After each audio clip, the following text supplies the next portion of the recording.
এই দল করলে ওই দল হ্যারেস করবে, ওই দল করলে এই দল হ্যারেস করবে, এটা এখন নিউ নর্মালও হয়ে গেছে। যেই জিতুক, কিন্তু কোনো ভোটার বেঁচে থাকা অবস্থায় শহরের নাগরিক হিসেবে তার জন্য ভোটারের অধিকারটা যেন ইলেকশন কমিশনের চক্করে যাতে না চলে যায়। আমার কষ্ট হচ্ছে ওই সিনিয়র সিটিজেনদেরকে নিয়ে, যারা হয়তো লাইনে বেশিক্ষণ দাঁড়াতে পারে না।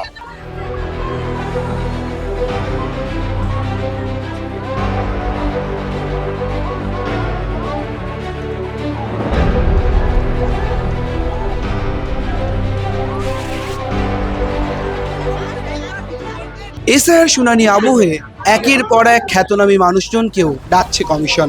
এই নিয়ে সরব হচ্ছে তৃণমূল কংগ্রেস। প্রশ্ন উঠছে, তাদের কি কমিশন চেনে না? ঠিক এই আবহে এবার তৃণমূল সাংসদ তথা জনপ্রিয় অভিনেতা দীপক অধিকারী অর্থাৎ দেব এসে পৌঁছলেন রাসবিহারী বিধানসভার কার্যনগর স্বর্ণময়ী বিদ্যাপীঠে।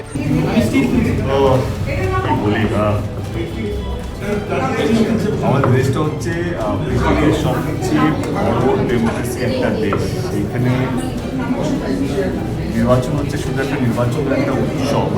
তো এই উৎসবে এই মৌসুমে স্পেশাল ইন্টেন্সিভ ডিভিশন নিয়ে আসা এবং তার সঙ্গে এই যে প্রত্যেকটা ভোটারকে রোল করা এবং যে নামগুলো বাদ গেছে সেগুলোকে খুঁজে বার করা, বা যেগুলো আর বেঁচে আছে তাদের নামও বাদ যাওয়া, সেটাকে আবার রিকনসিডার করা বা তাদেরকে আবার নট ইজি জব গেল। এবং ওনার পুরো টিম যারা দিন রাত এক করে যে পরিশ্রমটা করছেন তাদেরকে সাধুবাদ।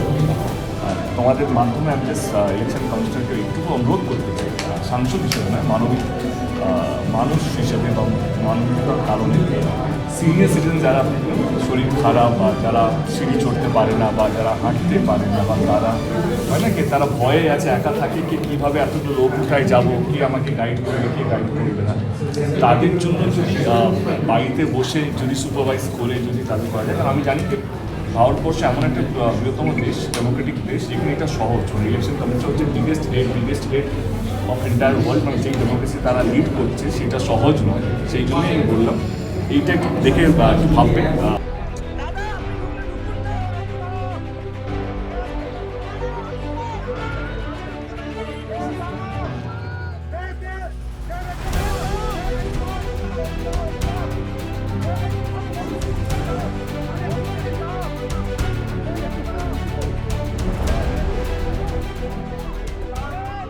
এসআইআর শুনানিতে তিনি হাজিরা দেওয়ার পর কার্যত দেব আবারও ক্ষোভে ফুঁসে বললেন যে পরিমাণে হেনস্থা বা যে রকমের ঘটনা ঘটছে এসআইআর শুনানিকে কেন্দ্র করে তা মোটেই কাম্য নয়। দেব ঠিক কি বললেন শুনুন। এইটাই এখন নতুন নর্মাল হয়ে গেছে। রেসপন্সিবল সিটিজেন হিসেবে যেটা ল অফ দ্য ল্যান্ড, যেটা হওয়ার কথা আমি সেটা ফলো করলাম এবং যা যা নথি দরকার নিজেকে প্রমাণ করার জন্য কি আমি এই শহরের নাগরিক, এই রাজ্যের নাগরিক, সেটা আমি করলাম। ফর্ম যেভাবে এসছে আমরা ফিল আপ করেছি, তারা তাদের মনে হয়েছে। আমি কাউকে দোষারোপ করছি না কি এটা নির্বাচন কমিশনের ভুল বা এটা দেবের ভুল। আমি এটুকু বলতে চাই কি এর আগে আমি 2014 থেকে আমি ভোট দিতে শুরু করেছি, 11 থেকে। তার মানে কি আমার 3টে ভোট কি নালিড হয়ে গেল? যারা যারা 2011, 14, 16, 19, 21, 24-এ ভোট দিয়েছে তারা কি তাহলে আনভ্যালিড হয়ে গেল? তো সেটাই মনে হচ্ছে কি নির্বাচন কমিশন নিশ্চয়ই কিছু একটা ভাবনা চিন্তা করছে। এটা ভুল না খারাপ, আমার দলের স্পোক পার্সন এবং কালকে দিদিও ফেসবুকে লাইভ করে বা বলেছেন। তবে আমার মনে হয় কি নির্বাচন কমিশন এবং রাজনীতি চলতে থাকে। আমার কষ্ট হচ্ছে ওই সিনিয়র সিটিজেনদেরকে নিয়ে, যারা হয়তো লাইনে বেশিক্ষণ দাঁড়াতে পারে না, হয় না 8 ঘন্টা বেশি লাইনে দাঁড়াতে পারবে না, হাঁটু ব্যথা বা অনেক সমস্যা হতে পারে, অনেক সমস্যা হয়, তাদেরকে একটু আমার মনে হয় প্রায়োরিটি দেওয়া উচিত। তোমরা তো রিপোর্টার, তোমাদের কাছেই কারণ নেই। তোমরা তো রিপোর্টার, তোমাদের কাছেই কোনো কারণ আছে। এবার তোমাদের কাছে যদি কারণ না থাকে তাহলে আমি কোথায় থেকে কারণ ল অফ দ্য নেশন আমাকে ফলো করতে হবে। আমি আমার পাসপোর্ট নিয়ে এসেছি, পাসপোর্টটা দেখালাম। যেহেতু আমি সাংসদদের বা পলিটিশিয়ানদের হ্যারেস শব্দটা তাদের জীবন থেকে সরে দেওয়া উচিত। কারণ এই দল করলে ওই দল হ্যারেস করবে, ওই দল করলে এই দল হ্যারেস করবে, এটা এখন নিউ নর্মালও হয়ে গেছে। মানে এমন নয় কি আমি খুব যে পলিটিক্সে আসার পরে যে খুব নর্মাল লাইফ লিড করছি তা নয়। মাঝে মাঝে এমন জিনিস ঘটতে থাকে আমার জীবনে, সেটা অকল্পনীয় থাকে বা আনপ্রিপেয়ার্ড থাকে। তো এটাই বলবো যে হ্যারেস শব্দটা কোনো পলিটিশিয়ানের জীবনে থাকা উচিত না। এই দলে থাকলে ওই দল হ্যারেস করবে, ওই দলে থাকলে এই দল হ্যারেস করবে। আমি বলছি আমার দল জিতুক বা অন্য দল জিতুক, যেই জিতুক, কিন্তু কোনো ভোটার বেঁচে থাকা অবস্থায় শহরের নাগরিক হিসেবে তার জন্য ভোটের অধিকারটা যেন ইলেকশন কমিশনের চক্করে যাতে না চলে যায়।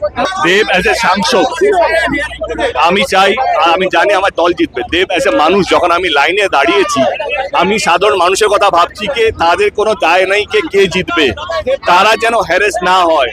এসআইআর শুনানিতে এসে দেব ঠিক কি কাগজপত্র দিলেন, কি বলছেন এই কেন্দ্রের এই পার্টের সুপারভাইজার, শোনাবো আপনাদের।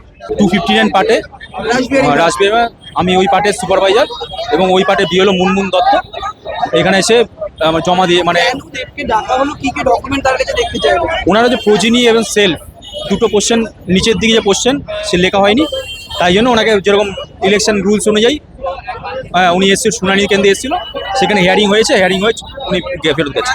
এটা তো একটা ভয়ঙ্কর ব্যাপার। দেব যিনি 3 বারের সাংসদ, তাকে এখানে ডাকা হচ্ছে, যিনি একজন বাংলার জনপ্রিয় শুধু নয় মানে সুপার হিরো যাকে বলা হয়, তাকে ডাকা হচ্ছে। সব মানুষ তাকে চেনে, তাকে তার ফ্যামিলিকে ডাকা হয়েছে। শুধু দেব নন, আমাদের এখানে মোহাম্মদ শামি থাকেন, মানে বিশ্ববরেণ্য, তিনি একজন খেলোয়াড়, তাকে ডাকা হয়েছিল। তিনি আসতে পারেননি, 20 তারিখে আবার তিনি আসবেন, তিনি বাইরে খেলছিলেন। আর এখানে বহু মানুষকে ডাকা হয়েছে, যাদবপুরের ভিসিকেও ডাকা হয়েছিল।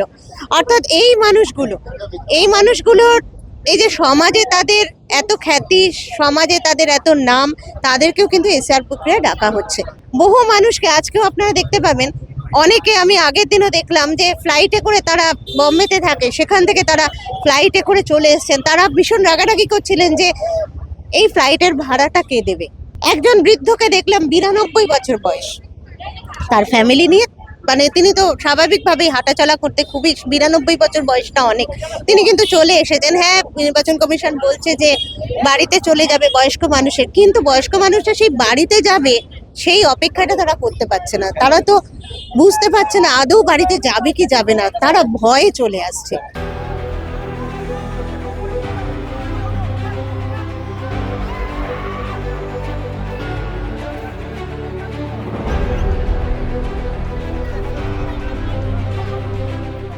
দেবের এই শুনানিকে কেন্দ্র করে প্রতিবাদে সরব হয়েছেন এলাকার তৃণমূল কাউন্সিলরও।